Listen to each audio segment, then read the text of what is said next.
সেনাবাহিনীর শীর্ষস্থানীয় পদে রদবদল, ডিজিএফআই এর মহাপরিচালক হচ্ছেন কায়সার রশিদ।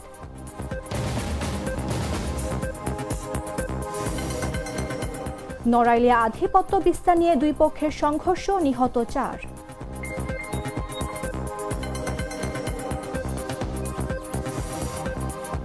সোনার দাম আরও বাড়ল, ভরি 2,61,040 টাকা।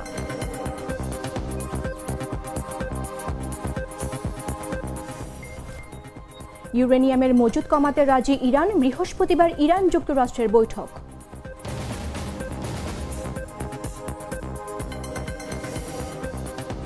এবং টি-20 বিশ্বকাপে ভারতকে স্রেফ উড়িয়ে দিল আফ্রিকা।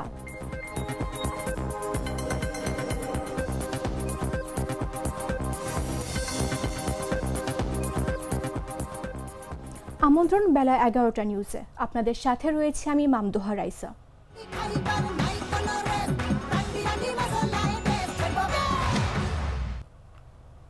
প্রতিরক্ষা গোয়েন্দা মহাপরিদপ্তরের নতুন মহাপরিচালক হিসেবে দায়িত্ব পাচ্ছেন ব্রিগেডিয়ার জেনারেল মোহাম্মদ কায়সার রশিদ চৌধুরী। তাকে মেজর জেনারেল পদে পদোন্নতি দিয়ে এই সংস্থায় নিয়োগ দেওয়া হয়েছে। প্রতিরক্ষা মন্ত্রণালয়ের একটি সূত্র জানায়, ডিজিএফআই এ বর্তমান মহাপরিচালক মেজর জেনারেল মোহাম্মদ জাহাঙ্গীর আলমকে রাষ্ট্রদূত হিসেবে পরবর্তী দায়িত্ব দিতে পররাষ্ট্র মন্ত্রণালয়ে বদলি করা হয়েছে। এছাড়া আর্মি ট্রেনিং অ্যান্ড ডক্ট্রিন কমান্ডের জিওসি লেফটেন্যান্ট জেনারেল মাইনুর রহমানকে সেনাবাহিনীর চিফ অফ জেনারেল স্টাফ হিসেবে দায়িত্ব দেওয়া হয়েছে। আগের CGS lieutenant general Mizanur Rahman Shamim সম্প্রতি অবসরে গেছেন। এছাড়া বর্তমান PSO lieutenant general SM. Kamrul হাসানকে রাষ্ট্রদূত হিসেবে পরবর্তী দায়িত্ব দিতে পররাষ্ট্র মন্ত্রণালয়ে বদলি করা হয়েছে।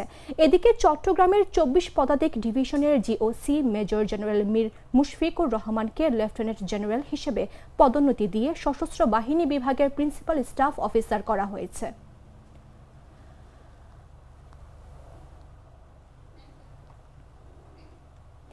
বাংলাদেশ সেনাবাহিনীর শীর্ষস্থানীয় পদগুলোতে রদবদল আনা হয়েছে। রোববার সেনা সদর থেকে এ সংক্রান্ত আদেশ জারি করা হয়।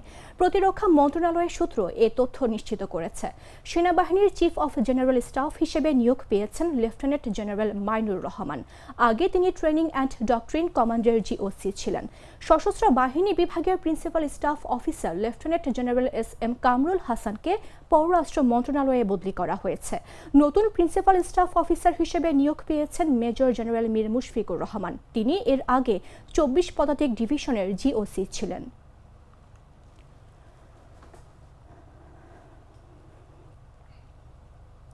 নড়াইল সদর উপজেলায় আধিপত্য বিস্তারের জেরে সিংহশোলপুর ইউনিয়নের সাবেক চেয়ারম্যান খায়ের গ্রুপ ও খলিল গ্রুপের সংঘর্ষে বাবা ছেলে সহ উভয় পক্ষের 4 জন নিহত হয়েছেন। এতে অন্তত 6 থেকে 7 জন গুরুতর আহত হয়েছেন। সোমবার ভোর 5:30টার দিকে উপজেলার বরকুলা গ্রামে এ সংঘর্ষের ঘটনা ঘটে। নড়াইল সদর থানা পুলিশের ভারপ্রাপ্ত কর্মকর্তা অলি মিয়া বিষয়টি নিশ্চিত করেছেন। পুলিশ ও স্থানীয় সূত্রে জানা গেছে, সদর উপজেলার সিংহশোলপুর ইউনিয়নের সাবেক চেয়ারম্যান খায়ের ও খলিলের লোকজনের মাঝে দীর্ঘদিন ধরে বিরোধ চলছিল। এর জেরে সোমবার ভোরে বরকুলা এলাকায় দুই পক্ষের মধ্যে রক্তক্ষয়ী সংঘর্ষ হয়। এতে দেশীয় অস্ত্রের আঘাতে ঘটনাস্থলেই খলিল গ্রুপের রহমান খলিল, তার ছেলে তাহাজ্জুদ হোসেন ও একই পক্ষের ফেরদৌস হোসেন মারা যান। এ সময় গুরুতর আহত অপর পক্ষের ওসি বোরকে উদ্ধার করে নড়াইল জেলা হাসপাতালে নিয়ে গেলে জরুরি বিভাগের চিকিৎসক মৃত ঘোষণা করেন।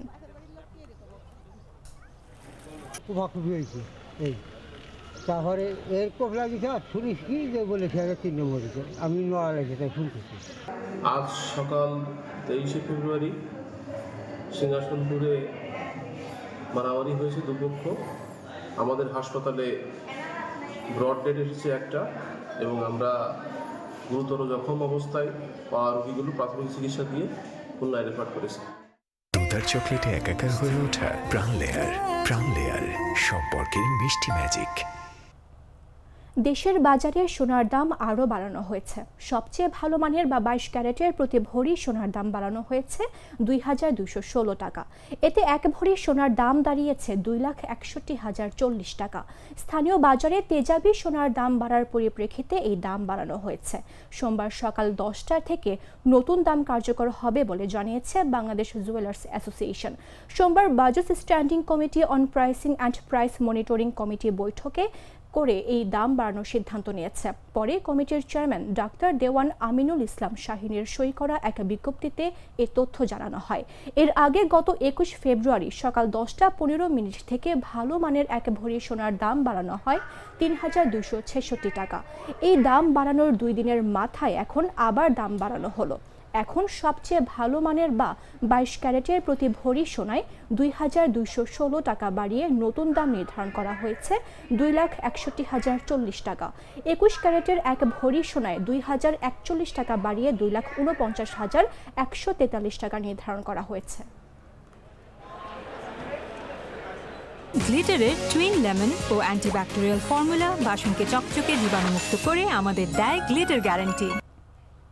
জানাবো আন্তর্জাতিক সংবাদ।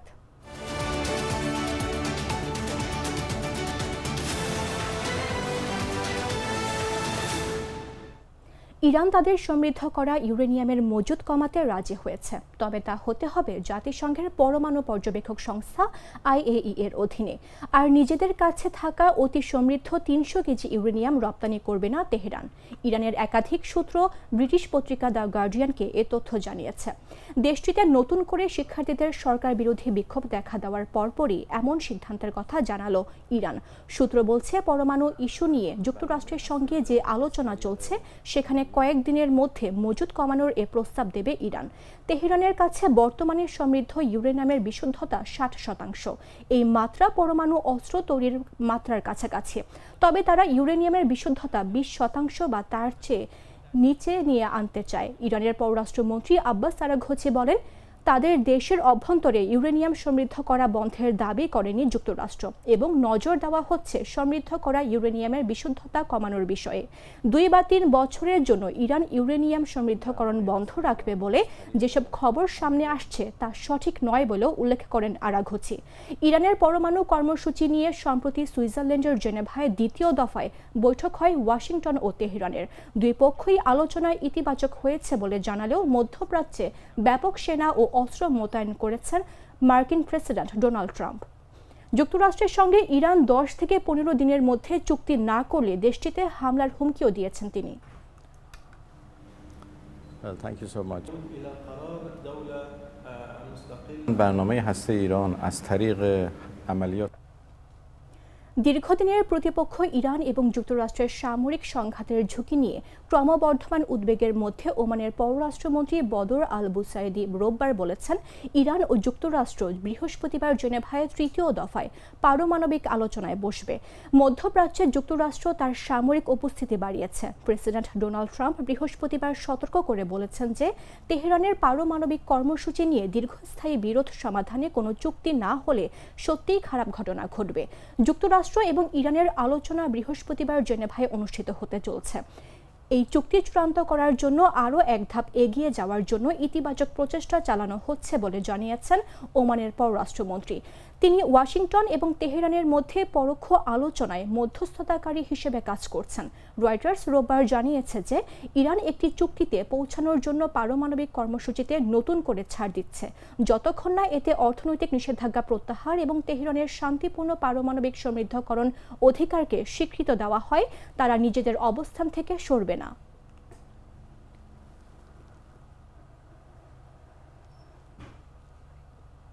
সংবাদ শেষ করব খেলার খবর জানিয়ে।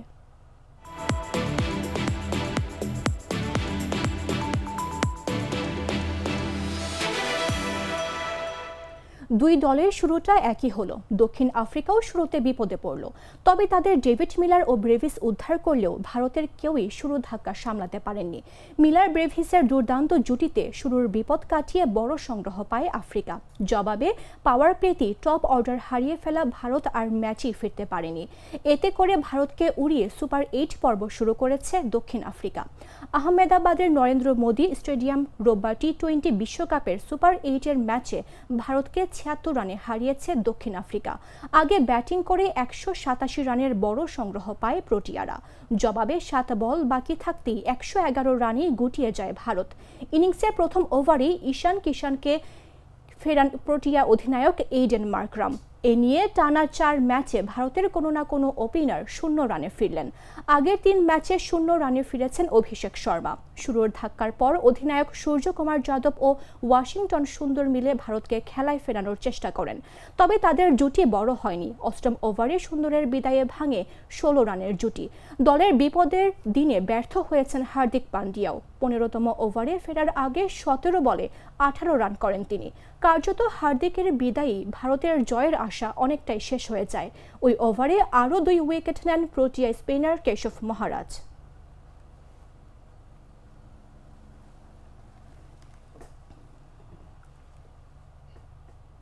সংবাদ শেষ করার পূর্বে শিরোনামগুলো জানিয়ে দিচ্ছে আরও একবার।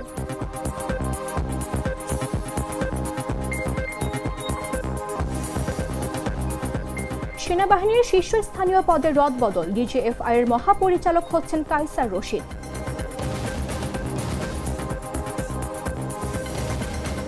নড়াইলে আধিপত্য বিস্তার নিয়ে 2 পক্ষের সংঘর্ষ, নিহত 4।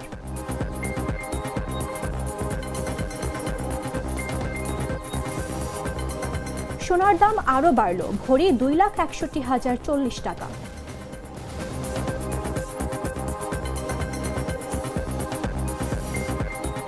ইউরেনিয়ামের মজুদ কমাতে রাজি ইরান, বৃহস্পতিবার ইরান যুক্তরাষ্ট্রের বৈঠক।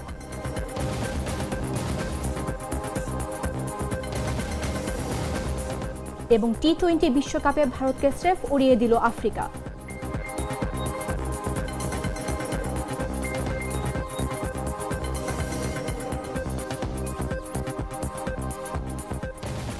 দর্শক, এই ছিল এখনকার মতো। প্রতি মুহূর্তের সর্বশেষ খবর জানতে ভিজিট করুন jagonews24.com। ফলো করুন আমাদের ভেরিফাইড ফেসবুক পেজ এবং সাবস্ক্রাইব করুন জাগো নিউজের ইউটিউব চ্যানেল। ধন্যবাদ সবাইকে।